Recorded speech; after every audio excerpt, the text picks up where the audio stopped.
Alright, guys, so I wanted to move again. They had tractor trailers around. Like, they guys are so dumb because it's so easy. And what I do is I leave room for me to move. Like, I could have sat here earlier, but again, I knew that this was a prime position. I thought maybe they would have someone park here, but they didn't. And it seems like these two red cars that are here, that they work within the building. So they may make them come out or not, and it doesn't matter. I just basically take down their tag number and report them, and they'll get a letter in the mail. I do it a lot. But the video that I was making, right, and I started the video, and that's why it's great to make videos and record, because you can always come back to them. And so what I was referencing in my video was that I'm hearing a trend, right? I'm hearing this trend. And the trend is that we're blaming ourselves. We're blaming ourselves, and I'm not saying I am, but I'm going to use we. We're blaming ourselves for the situations that we can't control. We're blaming ourselves that the reason why we're being harassed and followed by these demons are because of sin, and because we've transgressed against the Most High, we've quenched the Most High, and we're just these evil people. And I'm here to tell you that that's not the case, okay? We all sin, we all come short, but I'm telling you that we're blessed for our consciousness, okay? We're protected because the Most High knows that we would change our ways, that we would not give in to Satan, that we would not give in to the beast system, that, the Bible says, can one or two walk unless they're in agreement, okay? So when you see these people all coming together to be around you, to cause, the Bible says the Most High is not the author of confusion. So in no way, shape, or form should you consider the Most High in this acting, right? You know what I mean? Acting and moving in this manner, giving these people an authority, right? Now, Satan has authority because he's a father of lies, okay? Because this is who he is, okay? So Satan, of course, is going to be, who he is. He's a father of lies. He's the ultimate accuser. He comes to kill, steal, and destroy. He also needs permission. If we all read the Bible, you remember the book of Job. The book of Job is a clear example of how the Most High allowed Satan to test his servants, right? Test his servants who Satan thought were going to curse the Most High, right? He said he could make, he basically bet the Most High that Job would curse him. But what Satan failed to realize is that the Most High allowed Satan to test Job because he knew that he would prepare Job for the test, right? Whether or not Job knew what test he was in, he didn't know at that time, right? Job didn't know what test he was in, but the Most High knew that he had prepared Job for the test because he put him in the test. And I'm here to tell you that we're over-prepared for the test, okay? The Most High wouldn't have put us in this situation of being examples, right? We're supposed to be examples showing that the Most High's children, right, that he has children here to begin with, and that his children aren't going to be subservient to Satan, that we're not going to sell our souls and sell our bodies and our minds to this artificial technology ran by reptilians, okay? That's what it comes down to. The Bible also says, is there any? The Most High talks about how he comes back and he looks and he couldn't find anybody worthy, right? And so we're the ones that the Most High is trying to prepare to be worthy for, some sort of reward for when we test these battles. But I don't want you guys to get caught up on thinking that the Most High would literally allow so much confusion from Satan and his demons that this is orchestrated by the Most High. We know that the Most High knows and does everything. But to then say that the pedophiles are going to follow us without any regard for their sins, that doesn't make sense to me. All right? That doesn't make any sense to me at all.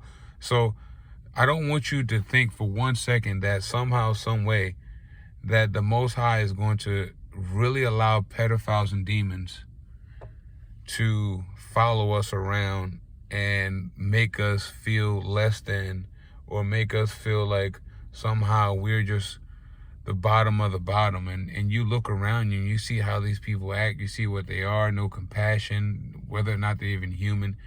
And that should let you know right then and there that the fiery trial is taking us out of the world, okay? And this is, no matter how you realize it, right? This is strictly the Most High waking us out, waking us up, right? We were asleep. I can tell you, I was asleep. I'm about to be 30. I was asleep for all my life. Okay, we walk around, we move around these people, we've had relationships with these people, we've gone and done, and experienced certain things with these people in life. And not once did it really dawn on us that they may not be human, or they may be extraterrestrial, or may be demon possessed. We may know they may be a little crazy, they may be annoying, but we never really dawned, right? And that was the whole intent, that, there was something going on here. I know I get to speak for myself, man. I'm pretty sure that a lot of you guys have been blamed for a lot in your life. You've been blamed for a reason why your parents' marriage failed, or, it's always like everything that they can't do right, anything that they failed in life is somehow, some way, one of ours fault, But I'm here to tell you that that's part of being the scapegoat. That's part of being a servant of the Most High, is that you have to take on certain things that the Most High took on. He took on the sins of the world. So sometimes we have to take on accusations and lies and drama and trauma that we don't deserve. Okay? And that's what we're going through right now. I read all the time, talking about people, a lot of people who worship Kemet, and they worship these ideologies. They'll tell me, well, you are breaking generational curses. That's really what I've been told, as we are breaking generational curses. And we're doing that as well. Because you gotta understand, most of our families are Masonic. If everything that I've spoke to most of you guys in private and public, one thing we have in common is somehow, some way, all of our families have Masons in them. High-ranking Masons, fraternal sororities, all in our family, right?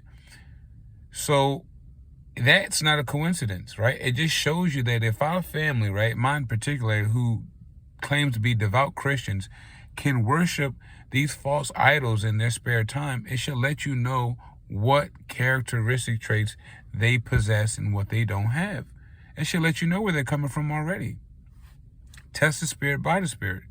So I don't want you guys beating yourselves up, and what I will say is, yes, sin gives Satan authority, right? So anytime we sin, anytime we knowingly sin, especially now with us knowing what's going on, I think a lot of us will be pardoned for a lot of things as well. But now with us knowing, being awakened, right? The Most High has to bring us out of the world. Do you say you were reborn, or this is our born again? And the Most High wants to see how we're going to take it. Of course, he's omniscient. He knows the future.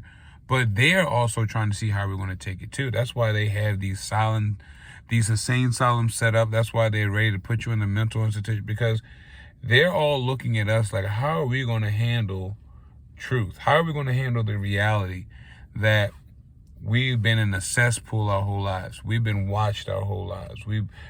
Relationships are fake. Family are fake. Right? They're looking to see, are we really that strong? Can we really handle the shit that we're going through, right? And the answer for me is yes. The answer is yes. All praise be to the Most High. I've been fortunate enough to handle, relationships, right? I've been single for 5 years. I've, off and on. I've been, I haven't been to Thanksgiving or Christmas in 5 years. I don't celebrate any holidays over 5 years. I haven't celebrated my birthday in about 5 years. I've done stuff, but nowhere near what I was used to doing.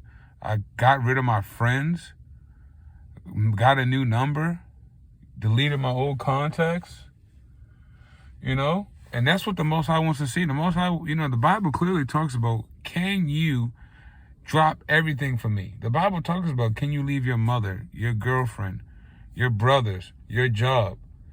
That's what picking up your cross means. Picking up your cross means dropping everything for the Most High. It doesn't mean trying to escape and trying to play both sides. Doesn't mean playing both sides of the fence. Okay, and that's a true test, man. These people have already given up. You know what I mean? These guys are clones. I'm looking at these guys. They know what they want McDonald's because they come here every day. I'm sitting here because I'm at Lyft and I drove around a little bit today and I'm taking a break so I don't overexhaust myself. But, you know, these people come to McDonald's every day. They know what they want. They look at the menu. I've just been watching them. It's like a fucking robot factory here. Literally. Nothing new under the sun. But don't think that somehow, some way that the Most High clearly said he wasn't the author of confusion. So don't think that, you know, somehow, some way that, you know, this was brought on upon us by sin and we're being followed by ultimate sinners, right? Now, we're not going to say these people have done certain things we've done, but I can tell you for sure these people are definitely worse than we are, okay? Number one, if you know the evil in the world and you don't speak about it, you'll be held accountable. Okay? You'll be held in contempt. You'll be held as a conspirator and as accessory to the evil. And a lot of people think because they're not having sex with the children or they're not killing the children or they're not putting the kids in cages, well, you're lying about it. You're covering for the people that are. You're going to be held in conspiracy. I mean, I tell this analogy all the time for all these dumb atheists and all these dumb people who swear up and down that they're not going to be held accountable. I said, if you and your friend are in a car, you got a key of cocaine in your car, the police pull you over, search the car, you got a key of coke. Do you think the police are going to hear about you talking about how you weren't here, this and that? You're going in back of that squad car just like him. And if you don't snitch and tell on your friend, you're going to jail for conspiracy or whatever charge they put on you. Same thing with these people. They can talk all that junk they want to. When the funk hits the fan, you're going to be right there with Satan, crying, boo-hooing, talking about all you did was watch Discovery Channel and Do-It-Yourself Channel and Starbucks. No, ma'am, you're sadly mistaken. You knew that the evil in this